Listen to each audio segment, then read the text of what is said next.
Bismillahirrohmanirrohim. Assalamualaikum warahmatullahi wabarakatuh.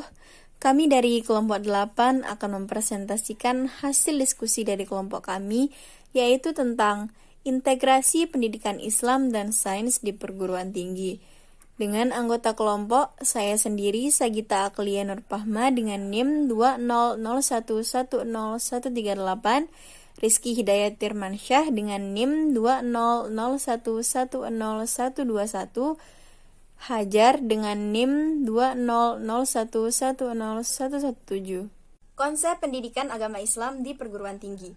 Menurut Undang-Undang Nomor 20 Tahun 2003 tentang Sistem Pendidikan Nasional, pendidikan itu mempunyai fungsi dan tujuan yang komprehensif. Fungsi pendidikan adalah untuk mengembangkan kemampuan dan membentuk watak serta peradaban bangsa yang bermartabat dalam rangka mencerdaskan kehidupan bangsa. Adapun tujuan dari pendidikan adalah mengembangkan potensi peserta didik agar menjadi manusia yang beriman dan bertakwa kepada Tuhan Yang Maha Esa, berakhlak mulia, berilmu sehat, cakap, kreatif, mandiri, dan menjadi warga negara yang demokratis dan bertanggung jawab. Pendidikan sebagai alat transformasi ilmu pengetahuan bagi peserta didik dengan harapan sesuai dengan tujuan dari ketentuan sistem pendidikan nasional. Kendati demikian, PAI bagi perguruan tinggi menjadi tujuan pembentukan dan penguatan terhadap nilai-nilai etika dan moral mahasiswa. PAI mempunyai legalitas formal dalam pendidikan formal, baik dari tingkat dasar hingga perguruan tinggi. Undang-Undang Nomor 20 Tahun 2003 tentang Sistem Pendidikan Nasional menyebutkan bahwa pendidikan agama merupakan hak setiap peserta didik sesuai dengan agamanya masing-masing. PAI merupakan hak bagi setiap peserta didik yang beragama Islam dan diajarkan sesuai dengan prinsip-prinsip syariat. Secara prinsip, dasar tujuan pendidikan Islam menurut Omar Muhammad Al-Taumi Al-Syaibani dalam Hamdan 2008 halaman 171-180 adalah sebagai berikut. Yang pertama yaitu universalisme. Prinsip universalisme atau menyeluruh dijadikan sebagai dasar bagi pendidikan Islam untuk melakukan aktivitas keislaman secara kafah. Islam tidak dapat diimplementasikan secara setengah-tengah, namun harus dilakukan secara menyeluruh. Yang kedua, keseimbangan dan kesederhanaan. Prinsip keseimbangan dan kesederhanaan mengajarkan sebuah kesetaraan, yaitu saling mengisi, saling melengkapi, dan saling membutuhkan satu sama lain, sesuai dengan semangat fitrah yang sehat. Kebutuhan dalam diri manusia pasti membutuhkan orang lain sebagai masyarakat sosial. Kehidupan sosial tidak dapat dilepaskan oleh kehidupan orang lain. Yang ketiga, kejelasan. Prinsip kejelasan merupakan ajaran yang mengandung legalitas terhadap aspek spiritual dan intelektualitas, pemahaman terhadap prinsip kejelasan atas dasar hukum, dan ajaran Islam yang dilakukan melalui proses pengajaran dan pengalaman menjadi tonggak untuk dapat bermanfaat bagi orang lain dalam kehidupan sehari-hari. Penerimaan dan tidak ada pertentangan. Penerimaan dan tidak ada pertentangan merupakan sebuah sistem pendidikan Islam di dalamnya terdapat komponen-komponen saling menunjang satu sama lain. Tidak ada pertentangan dan perselisihan di dalam pemahaman terhadap ajaran Islam. Pendidikan sebagai sebuah proses transformasi pengetahuan yang berdasarkan Islam harus menghindarkan diri dari berbagai pertentangan yang mungkin terjadi, realistis dan dapat dilaksanakan. Prinsip pendidikan Islam harus dapat diinterpretasikan dalam kehidupan sehari-hari. Sebagai sebuah prinsip, maka harus direalisasikan dan dapat dilaksanakan secara nyata. Pendidikan Islam sebagai prinsip dan elastis yang selalu menjunjung tinggi kebenaran dan kejujuran dalam kehidupan dan dapat dilaksanakan pada waktu-waktu yang sudah ditentukan. Perubahan dalam pendidikan sebagai proses perubahan terhadap karakter, perilaku sesuai dengan kehendak dan tatanan aturan yang diberlakukan. Perubahan pada perilaku dan karakter peserta didik dapat diaplikasikan ke dalam kehidupan masyarakat. Perubahan ini harus melingkupi perubahan jasmani, akal, psikologi, sosial, dan lingkungan. Menjaga perbedaan. Perbedaan terhadap orang lain adalah merupakan prinsip yang harus dijalani. Perbedaan pendapat, kebutuhan, kecerdasan, sikap, perbuatan, dan perilaku, berbagai perbedaan antara lain individu yang suka dengan yang lain harus dijaga dengan baik.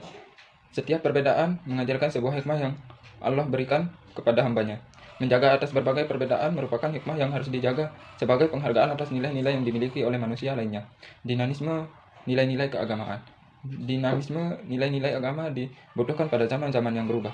Prinsip dinamisme nilai-nilai agama yang menjaga responsivitas atas kebutuhan zaman, tempat, dan tuntunan perkembangan dan perubahan sosial. Prinsip dinamisme diakui dalam Islam sebagai jawaban dari problematika yang muncul dalam kehidupan masyarakat.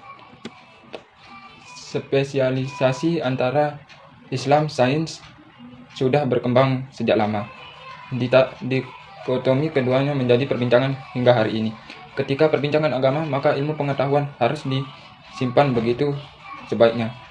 Karena di antara keduanya tidak saling ditemukan. Beberapa aliran beranggapan bahwa agama ilmu tatanan tidak dapat dilampaui oleh akal. Begitu juga dengan aliran lainnya yang mengatakan bahwa akal tidak dapat melampaui agama. Ilmu agama sebagai sebuah fondasi bagi aspek kehidupan manusia juga dapat berdiri sendiri tanpa diimbangi oleh ilmu pengetahuan.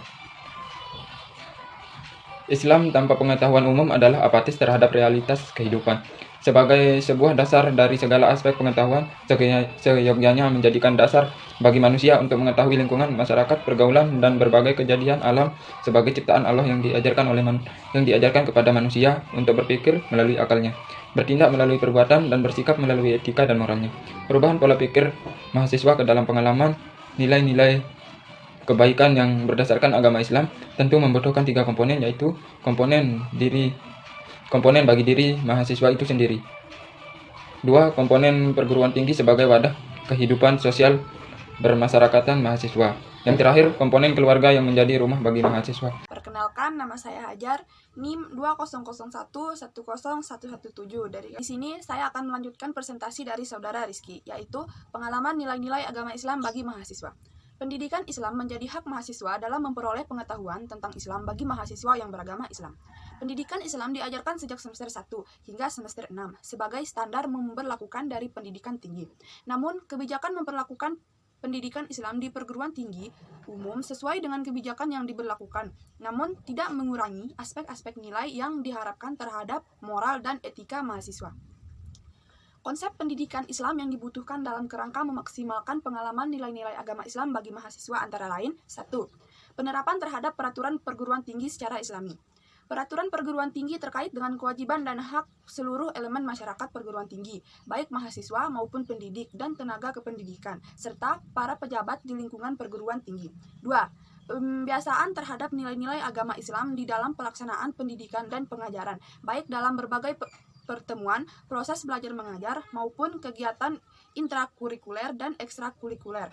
Pembiasaan terhadap aspek pendidikan dan pengajaran secara Islami dapat berdampak terhadap psikologi mahasiswa. 3. Pengalaman nilai-nilai Islami bagi seluruh komponen perguruan tinggi secara disiplin dan berjamaah dalam aspek kewajiban. Penguatan terhadap pengalaman nilai-nilai Islam tidak hanya dapat disampaikan melalui lisan dan peraturan yang berbentuk tekstual. 4. Al-Quran dan Al-Hadis dijadikan sebagai rujukan utama dalam melakukan tridharma perguruan tinggi, yaitu pendidikan, penelitian, dan pengabdian. Integrasi Islam dan sains dalam pengembangan ilmu pengetahuan merupakan bingkai konkret dalam meningkatkan peradaban bangsa. Proses pembelajaran yang dilakukan seyogyanya dan integrasikan ke dalam nilai-nilai Islam, baik pada program studi sosial, eksakta, maupun humaniora. 5. Mewajibkan mahasiswa untuk mengikuti pemondokan minimal 1 tahun. Pemondokan terhadap mahasiswa menjadi sumber bagi perguruan tinggi untuk mengetahui karakter dan pola pikir mahasiswa, terutama mahasiswa baru yang notabene melakukan transisi dari remaja ke dewasa. Sekian presentasi dari kelompok kami. Apabila ada kekurangan dan kesalahan, kami mohon maaf.